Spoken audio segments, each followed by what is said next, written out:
Hello everyone. I want to make a video sermon. Hopefully it'll be short.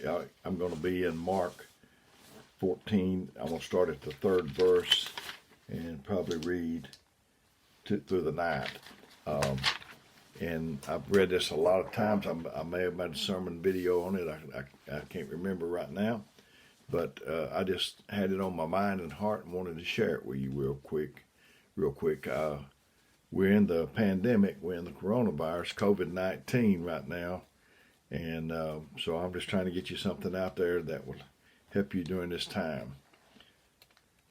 Could be a famine for the Word of God. We're not getting to go to church. So if you need something, I want this to be able to help you.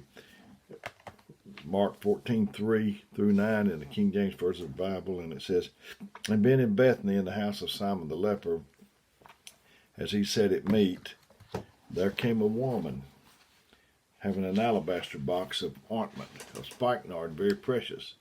And she broke the box and poured it on his head." Today, this is a story about commitment, and I want to talk to you about commitment today, for the most part. And and she broke the box and poured it on his head. And there was some that had indignation within themselves and said, "Why was this waste of the ointment made? For it might have been sold for more than 300 pence and have been given to the poor." And they murmured against her. And Jesus said, "Let her alone. Why trouble ye? She hath wrought a good work on me. For you have the poor with you always, and whatsoever you may do, whensoever you will, you may do them good.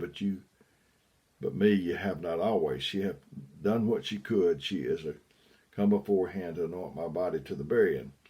Verily I say unto you, wheresoever this gospel shall be preached throughout the whole world, this also that she hath done shall be spoken for a memorial for her." She came in with a box of ointment, and she broke it. So that tells me that she was intending to use all of it. If she had opened it, she could have closed it, but she didn't. She was intending to use all of it. That's what I want to do. When I get down to the end of my life, I don't want to have anything left back that I didn't use. I want to use all of it. A lot of times you go to church on Sunday morning, maybe down at Maryville, and I may preach something, and a thought will come through your mind. You know, Satan, he's got all kind of thoughts, and he may say, "Now just hold back here. You may want to use some of this again very soon." But you can't hold back. You got to keep putting it out there. And like I say, if she had opened the box, she could have closed it. So she break it. I was telling our church to break the box, use everything you've got, don't hold nothing back. And I was up preaching one service. I had forgot about at that particular time. Saying that recently, and I was trying with all I had, and I heard this brother, and he said, "Break the box, Brother Dale, break the box." So that's a saying around our church, is break the box. Spikenard, it's very precious. It's expensive. If you've ever smelt spikenard, you'll never forget it. It's got a distinctive aroma. And the thing about it is, I'm in my office now. I don't know what this is, 9x11, 10x12, whatever it is. If you open spikenard here, it would not only fill this room, it would go all the way down the hall into the other side of the house, I believe.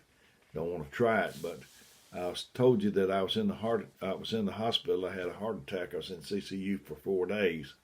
And these two men came in, wanted to see me. And they had a little bottle of oil. They wanted to pray with me. And they had a little bottle of oil. They said, "If we feel like anointing you, will that be okay?" I had two choices about praying and anointing. I could have said no, but I was needing help. And and I felt like it wouldn't hurt anything. So they prayed, and they did open the bottle of oil, and they did anoint my head. And so the fragrance from that thing, that was just stood out. So whenever they got through, right before they left, I said, "Could I ask y'all what was in that bottle that produced that aroma?" And they said that was spikenard. Well, I've read about it in the Bible, and they said we had a bottle of oil and a bottle of spikenard. A bottle of oil, a bottle of spikenard. And they took one drop of that spikenard and put it in there, and it fragranced the whole bottle. And then that fragranced the whole room, the bed I was in the CCU. Commitment. There's some people that's not committed in nearly anything. They got 1 foot in and 1 foot out. They're not totally in, they're not totally out. They're just kind of on the verge, on the cusp, on the edge. You have to put it all in. I've said in another video, you may have greatness. You've got greatness within you, but it's not going to come out unless you put all you got into it. So you can't half-heartedly do this anything for God. You can't half-heartedly do it. You know, me and Melinda, when we married, I've used this example over and over so many times, but it's true. If when we had got married, we come back off for a little trip, and we was going in our house, and I had my little suitcase, and I noticed that Melinda don't have anything. And I said, it didn't happen. I'm just saying, supposing. And I say, Melinda, here's my suitcase. Here's my bag. Where's yours? And she said, well, I'm just going to wait and see how this goes. Is that the way it is with your church, with your family, with your friends? You're just going to wait and see how it goes. You're not going to be committed. If you've got a dog, a cat, or whatever, you got to feed it. You got to be committed. You don't even need anything if you can't be committed. And greatness does not go on sale. It's you won't find it in a bargain basement. It costs the full price every time. And Jesus, when they was fussing on her for doing that, he said, "Let her alone, why trouble ye her? She hath wrought a good work on me. For you have the poor with you always, and whensoever you will, you may do them good, but me you have not always." I think about people that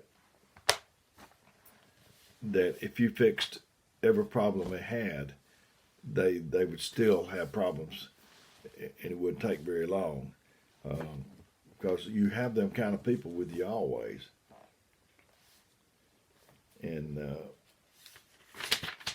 that was when I read the Bible or study, I try to put my senses in it and think, what do I see? What do I hear? What do I smell? What do I taste? What do I feel? I do that. And so you can almost, I could see her come in there, and she put her hair down and anointed his feet. One place, they wiped their feet with her hair. And she risked in that day being viewed as a tramp. And she walked right in where the men were. And but she didn't seemingly, she didn't care.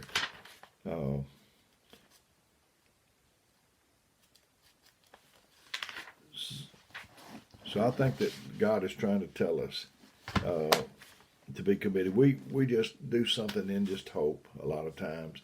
It's like flipping pennies flipping coins in the wishing well. But if you got a marriage, if you got whatever you've got, church, whatever you've got to be committed. If you're not committed, it won't prosper. You got to put your whole heart in it. And I want to be committed. I want to do everything I can. I want to make a difference in this life. I hope this helps you. And friend, I'd love to get you from on the fence to committed. I really would. And if God will give me what to say to you, I want to be, when I get back to church and I get up preaching, I want to catch on fire. I want the whole thing to catch on fire. He don't want us to be lukewarm. He wants us to be hot. He wants us to be fervent. We received the Holy Ghost and fire. So I've still got the Spirit, and I still want the fire. So this may be a little shorter video. I just thought about that being committed, and I wished I could, if you're not committed, I wished I could roll you over into that mode of being committed. And your life will be so much better.